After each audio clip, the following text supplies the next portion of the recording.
Magandang araw mga kaibigan. Gusto kong i-share sa inyo ang post. Dalawang post ito tungkol sa pre-election survey result sa Cebu Province. Kung saan ang suspended Governor Gwen Garcia ayaw niyang bumaba pa sa pwesto. Si Ombudsman Martires, sabi niya, expected na daw nila yon kasi ginawa na niya ito noon. Okay, so ano ngayon ang epekto sa botante ng Cebu? Yung patuloy na pagkapit sa pwesto ni Governor Gwen Garcia, ito na, makikita na natin sa mga survey. Okay, dalawang survey ito. Unahin natin itong post ni Dean Chase. Ito yung vlogger na nakabase sa Los Angeles na siwalat tungkol sa pangyayari kay First Lady Liza. Sabi niya, kini ay tinuod nga survey, dili binayran. Hoy, kamong mga undecided, pili lang. Adto sa wakwak na nakatulon og bara or sa beautiful with the heart, choose wisely. So ito, Halalan PH, isang survey group.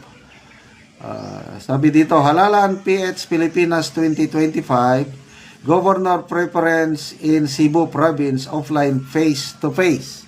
So, nagkandak sila ng survey, itong Halalan PH, noong April 21 to 28, 2025, face-to-face survey interview in some targeted barangays and municipalities with a total of 5,000 voters, respondents 18 years old and above.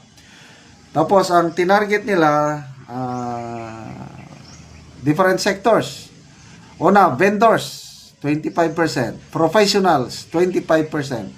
Students, 25%. And grassroots, 25%. Ito po ang resulta. Pam Baricuatro, 51.5%. Gwen Garcia, 28.1%. Doy Jinko, 2.1%. And undecided, 18.3%.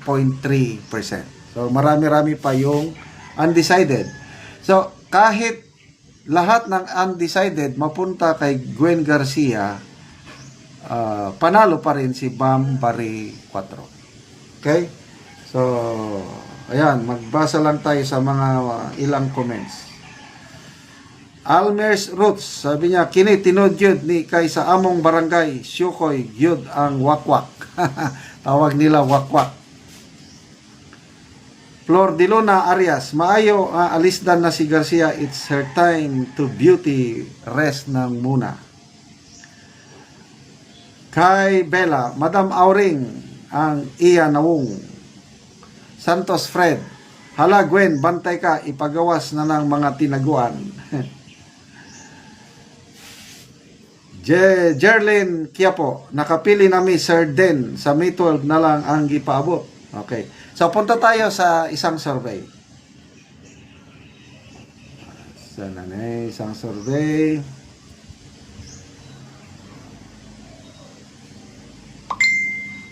Ito. Oy.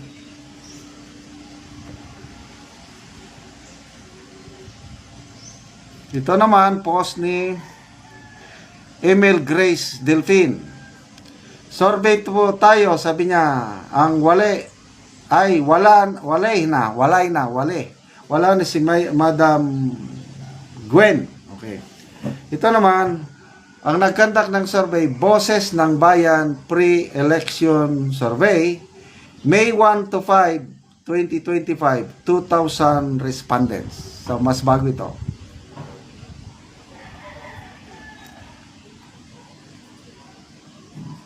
Pam Baricuatro, 84.8%. Garcia Gwen, 14.24%. Val Jinko, 0.96%. So, layo ng lamang. So, ito, magbasa tayo sa mga comments. Sabi ni Emil Grace, wala nang habol to, malayo na ang gap ni Ma'am Pam, panalo na. Okay? Sana nga po, sabi ni Yan Mar. Evelyn Pesquera, di masama ang mangarap, di ba? Christopher Jalbuna, bantayan niyo ang Comelec, yan ang alas nila. Ryan Asidilla, nanong kay BBM nag-line up, hayan tuloy, malayo ang agwat. Woods Roger, she'll still remain governor after this midterm election. Believe me. Ano bang gagawin? So sabi ni Emil Grace, di siya na ang makapangyarihan. Kader Aquino, lahat ng kumampi sa BBM, talo. Shane Ash, hala, akala ko Cebu is a Garcia country. O nga, yung tarpaulin nila, Cebu is Garcia country. Sige, mapatunayan natin ngayong May 12. Bebet Bibs Abrasaldo, hala, kawawa naman. Sabi. Dylan Secretaria, Blessed Governor Pam, God is your banner victorious. Nerio Anasio, mga igsoon, nako, diya sa Cebu, ayaw kalimot, vote straight PDP, laban, Pambari 4, ang atong governor.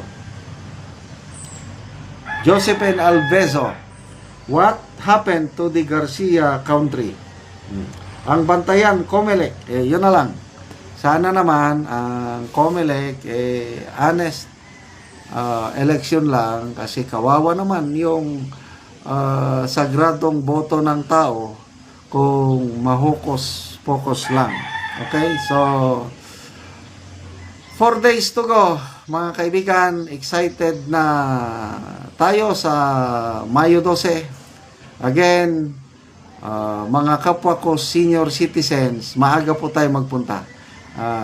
Ang time para sa atin is alas 5 ng umaga hanggang alas 7. Tayo po ang mauna doon kasi mahirap yung makipagsiksikan. Kaya Duterte plus 2. Ang aming plus 2. Dito na ang aming sample ballots. Yan, number 36, Amy Marcos. Number 66, Camille Villar. Kayo, bahala na kayo kung sino ang inyong plus 2. Mga kaibigan, salamat sa inyong pagsubaybay sa ating channel. Nakakatulong kayo ng malaki sa tribong Talandig ng Bukidnon. Ang sweldo natin sa channel na ito is pantulong sa tribo. Namimigay tayo ngayon ng libreng yero at pako sa tribong Talandig para ma-repair ang sira-sira nilang bahay.